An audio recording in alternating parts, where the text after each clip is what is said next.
Welcome back to Helping Families Go Beyond, the podcast by Beyond the Spectrum. I am your host, Loryn Carpenter, and you are seeing me for the first time. This is amazing. We are trying a new software for our special guest today. We are using Riverside FM to actually use video for the episode, and so this is your first time seeing me. I'm Loryn Carpenter, host of Helping Families Go Beyond, and I'm excited to sit down with Jack Mills today. He is one of our Peabody Academy seniors, and he will be graduating from our high school program this year with a diploma, and we're very excited for him. I'm just going to be asking him about his experience with autism and how he sees the world and some of his favorite things, and so he has been so excited about this episode. He has been talking to me about it every day, and he has been working so hard on his questions that I gave him. He has been working on them all summer, so we are really excited to sit down with him and share his story. And it's just it's amazing to hear what the students have to say from their own minds. And before we get into that, I just wanted to share some quick updates. We've got our school year in full swing. We've got all of our students back, and we're so happy to see them again. It's great. They're working so hard in their new classrooms, and we have, I believe, 97 of us in this building this year. So it feels a little crazy sometimes, but it's all good. It's amazing seeing all the learners that are back and ready to be here. And we also wanted to give a big shout out to the Hambrick Foundation for approving us for a grant for sensory furniture in our classrooms. We're really excited to start integrating some more sensory furniture like adaptive chairs and sensory stations in our classrooms. It's a really great tool for students to self-regulate during the day, and lots of great tactile and fine gross motor things for them to develop while they're here. So thank you, Hambrick Foundation.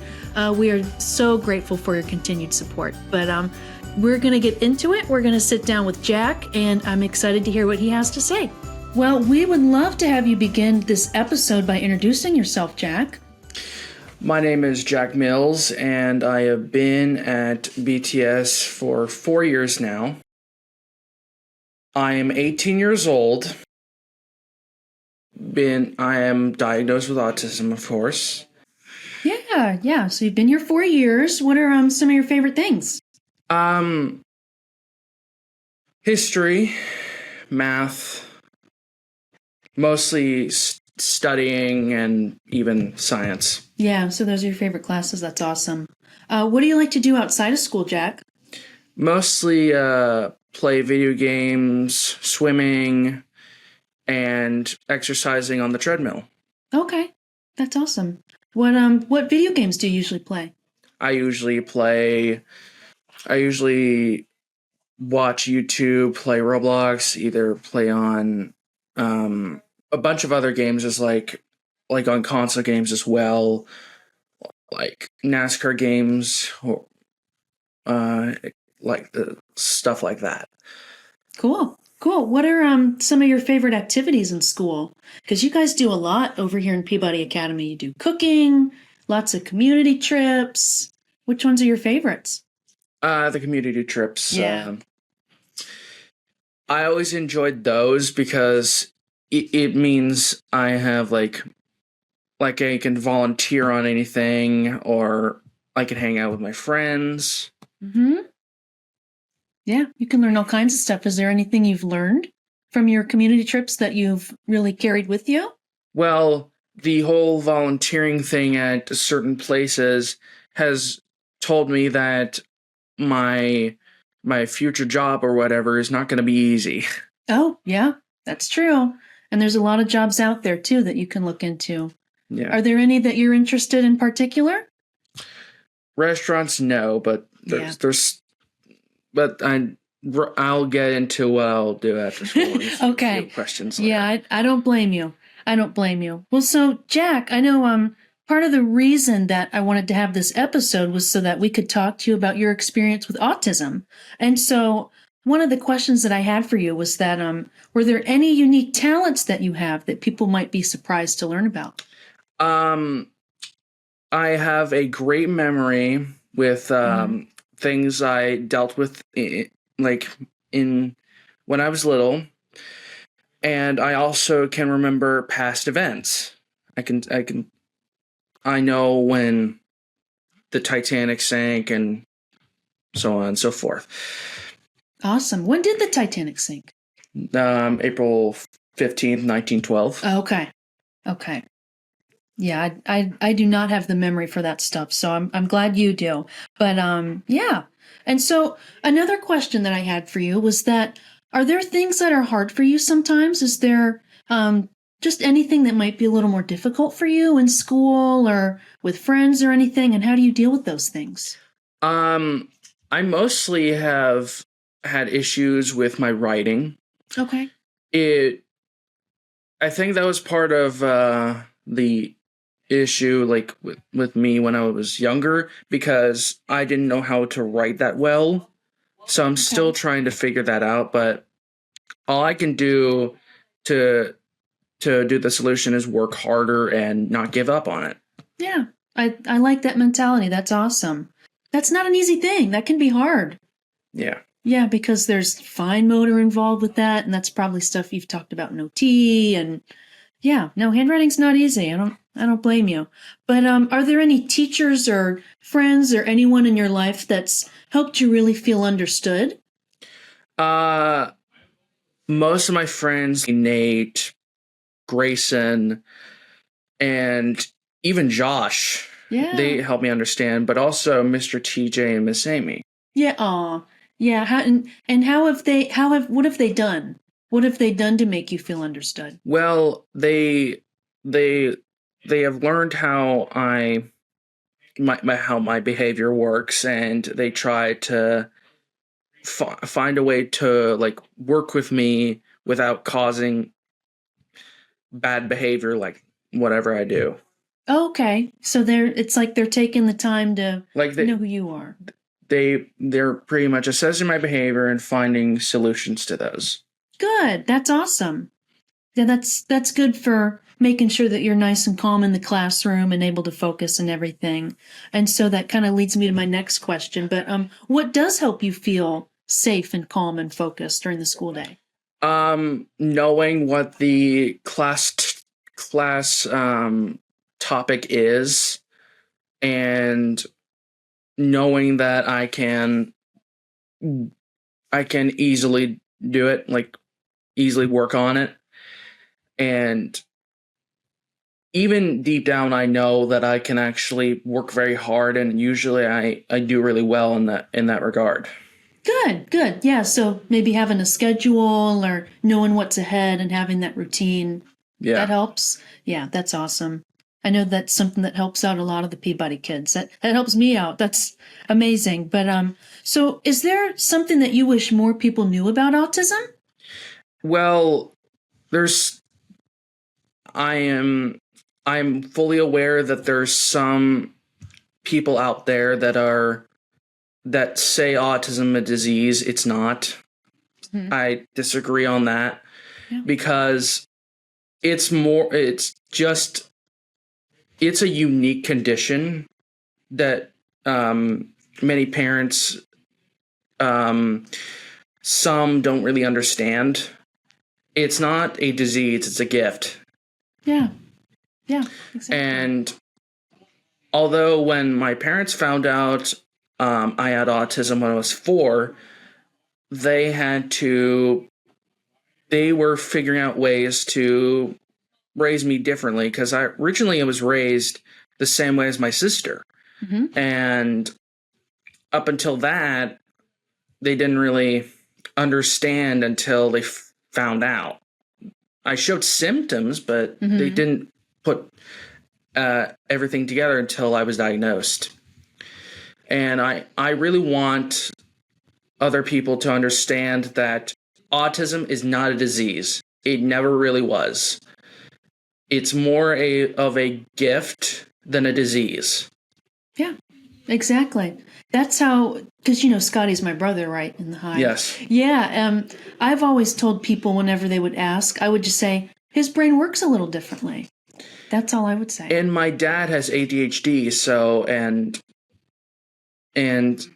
whenever he wants to,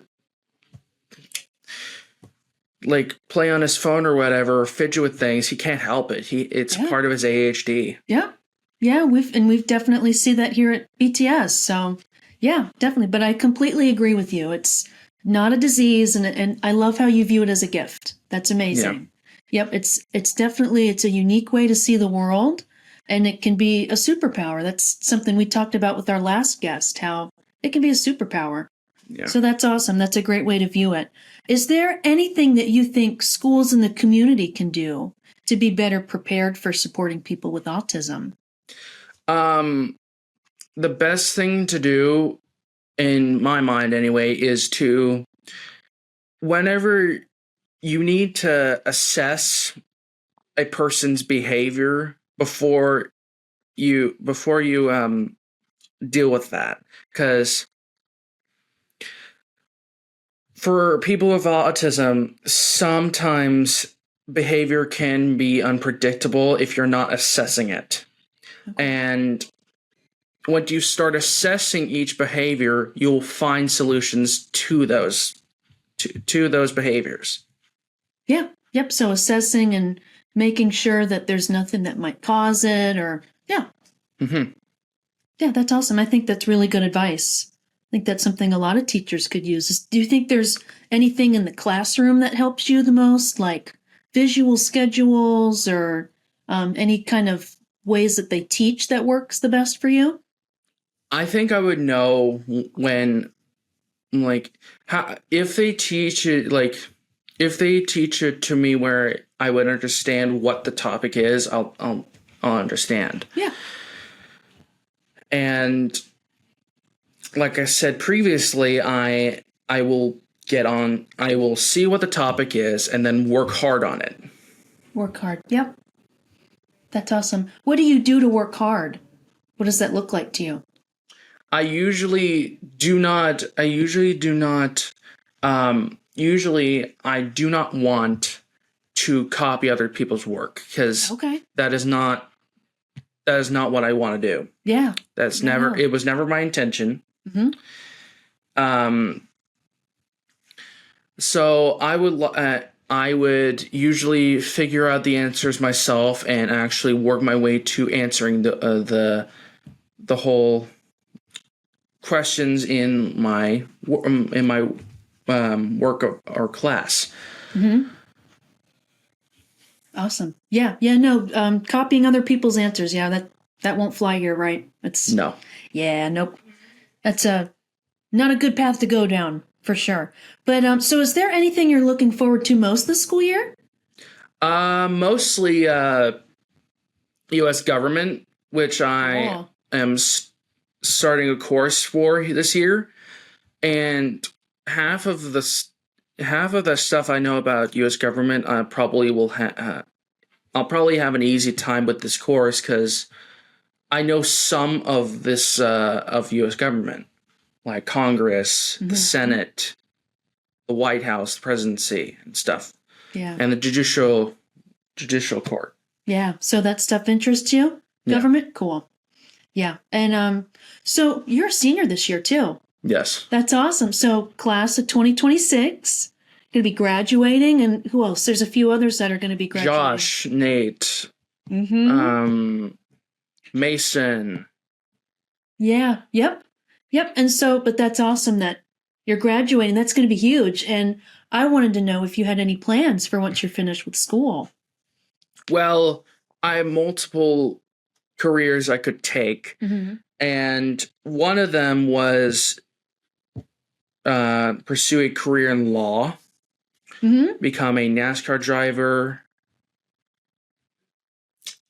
a cruise ship captain, or even become a YouTuber for like anything. Like, yeah, I could even pursue a career in animation while on YouTube. Yeah, that would be awesome, because I know you like NASCAR a lot. Did you know that there's actually a NASCAR driver with autism, Armani Williams? Yeah. He's really awesome. But so he's a really great example of what you can do when you have autism, and all your cool superpowers that can make things possible for you. Yeah. Yeah. So that's awesome. So lots of different career choices for you. Mm-hmm. That's super cool. That's amazing. And I guess one other question I'd have for you is if you have any advice for students like you that might be starting off the school year, or students that might be starting at a new school, students with autism that are in a new place, just what advice do you have for them? Well, first, do not fight with others, but also be careful of what you say because others will take it the wrong way or take offense to it. Mm-hmm. So be careful with your words. Yeah. Yeah, I think that's really good advice. Yep. Being careful with your words and making sure you don't offend anybody. And yeah. Mm-hmm. Yeah. So that's awesome. Lots of great friends here for you. Awesome. Well, I think that might be all the questions I have for you, Jack, unless there's anything else you'd like to talk about or if there's anything else you'd like to say for our listeners. Well, I'll go into how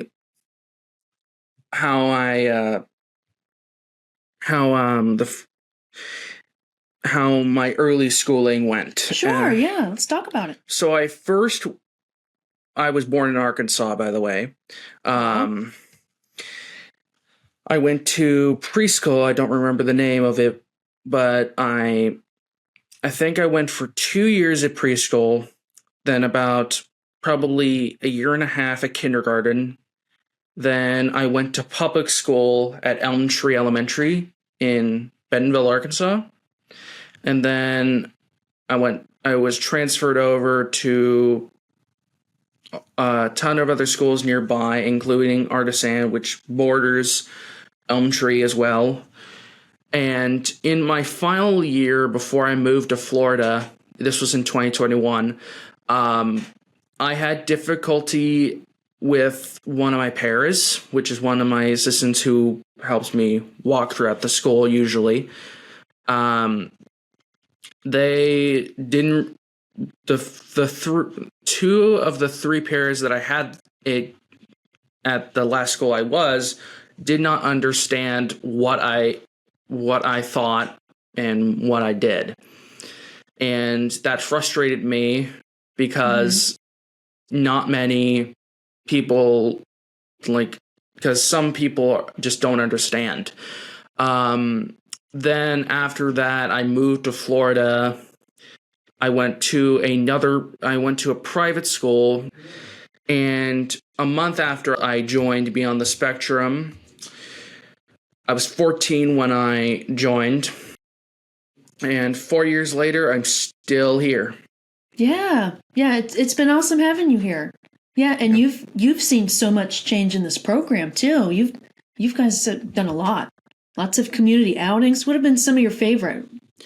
Mostly my favorite, I think, was I think the field trips are my favorites because some of them were really fun, like going to fast food places to eat, as well as the volunteer stuff, as well as museums and stuff. Yeah. And in one of them, there was actually an application for volunteering at Ringling, which is one of the field trips we went on. Mm-hmm. I was considering it, but I realized that I didn't really have the capacity to, because half of the time I don't like walking. Yeah. For 2 long hours. Yeah, no, I don't blame you. That would have been a hard no for me too.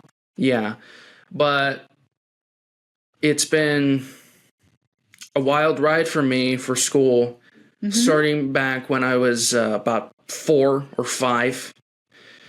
And I've changed quite a lot. My opinions have changed quite a lot. And I have matured quite a lot. Yeah, you've had lots of experiences. Yeah, lots of good work here. Lots of really great lessons and classes. And yeah, I think this has been an awesome school for you. And it's built your confidence. And I think building confidence is so important for kids like you and all the kids that are here at BTS. That's such an important thing. And so there was just something I was thinking of. But whenever, let's say that a schedule changes or something out of nowhere, like last minute, How does that make you feel? It usually, I don't like stuff like that because Yeah. it takes away all all the fun out of the previous schedule.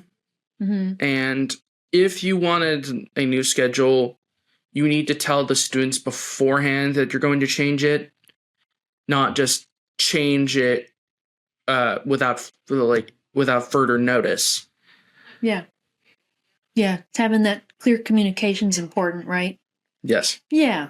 And I'm just trying to think of things from your experience and your perspective. But so what does traveling look like for you? How do you like to travel? Not a whole lot, but Yeah. in Florida, traveling is a little bit easier. Like, if we wanted to go to Orlando, it's only a 2-hour drive. But airplane travel, it's not for me. It's not. Yeah, that's a lot. And half of the time, I go back home. Since I'm so used to the Florida heat now, it's hard for me to get back into the Arkansas snowy feel. And half of the time, I usually either get ill or have an infection over there. Yeah, no. It's not fun. I like the family visits to my family over there, and half of the time I've been to many new places. Like, I've been to Daytona, I've been to Talladega, stuff like that. Yeah. No, but yeah, temperature would be hard, especially if you get used to the heat here. I couldn't do the cold, I'll tell you that. And for a while, I was so used to the Arkansas snow that I realized half of the time it barely snows in Florida. Right? Yeah. We get maybe, 2 or 3 cold days from the year? And it hasn't snowed in over 40 years. Yeah. I wish it would sometimes. It's hot out right now. And that's right. You just came in from Runners Club before doing this. Yes. Do you like Runners Club? A little bit. Sometimes the walking wears me down a little bit and I have to take a rest for that. And when I first came into this room, I was a bit sweaty. Yep. But it's hot out. I totally get it. Yeah. But so that's awesome. So I've really appreciated talking to you, Jack, and just hearing your perspective on things and get to know more about how your brain works and how you see things. So I've really appreciated all of your answers that you've shared with us today. Thank you. Yeah. Is there anything else that you'd like to share with our listeners or anything about Beyond the Spectrum or you or anything? Well, I hope Beyond the Spectrum grows more to eventually become a very big school. Like, this program, this entire school and programs, I hope it grows more into a successful school. It's doing well so far, and I'm happy with that. But I want it to grow. I want to make sure it grows. Awesome. And I love the teachers here. I love the friends here. And I love being here myself. Aw. Well, I'm glad to hear that. And are there any therapies that have helped you here too? The therapy clinic in the gym room has helped me quite a lot. And for years now, I've had therapy. But the only recent therapy I have is OT. Mm-hmm. And I'm developing my writing more on that. Yeah, awesome. Yeah, because I can see from your answers, you had to write your answers down. Yeah. I think it looks great. You did an awesome job. That's awesome. Well, thank you so much for joining us today, Jack. It's been awesome talking with you, and congratulations on being a senior. That's huge. So all of us at Beyond the Spectrum wish you endless success and good luck with everything you choose to do when you graduate. So we're excited for you, and we have loved having you here sharing your perspective, and we're really happy to have this out for our families. Thank you. Thank you so much for joining us here today at Helping Families Go Beyond, the podcast by Beyond the Spectrum. For more resources or information, visit our website at beyondthespectrum.org.